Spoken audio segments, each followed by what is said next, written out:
you have dialed is currently busy.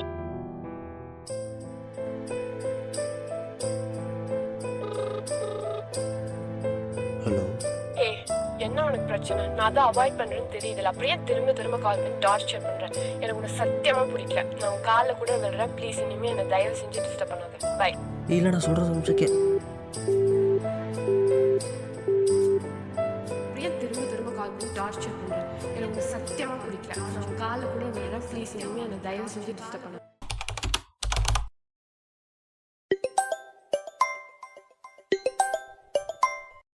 Hello. Bro, நான் திவாகர் பேசுகிறேன் bro. சொல்லுங்கள் ப்ரோ. ப்ரொடியூசருக்கு இந்த ப்ராஜெக்ட் ஒர்க் ஆகாதுன்னு தோணுதா ப்ரோ? நெக்ஸ்ட் ப்ராஜெக்ட் பார்த்துக்கலாம்னு சொல்லிட்டு. என்ன ப்ரோ சொல்கிறீங்க?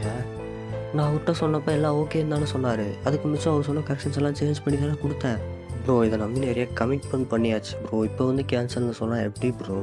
நான் மட்டும் என்ன பண்ண முடியும்? அவன் சொல்லுதானே என்னால் செய்ய முடியும். சரி ப்ரோ, வைங்க.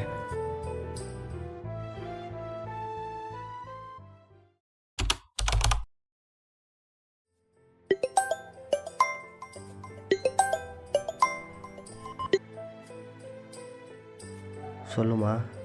என்ன தம்பி பண்ணுற? சாப்பிட்டியா? நீங்கள்? சாப்பிட்டப்பா. இன்னும் 2 மாதத்தில் வேலை கிடச்சிடும்ல. மாதம் ஆஸ்பத்திரி செலவு வேறு ஏறிக்கிட்டே போகுது. அக்காவுக்கு வேறு கல்யாணம் வேறு வச்சுருக்கோம்ல. கிடச்சிரும், நான் சொல்கிறேன். இப்போ உடம்பு பார்த்துக்க. படம் இருக்கிறேன்னு சொல்லிட்டு அதுக்கு இருக்கும் போயிட்டு இருக்காத. சரி, வச்சிருக்கா. Confusion the most dangerous thing in the world.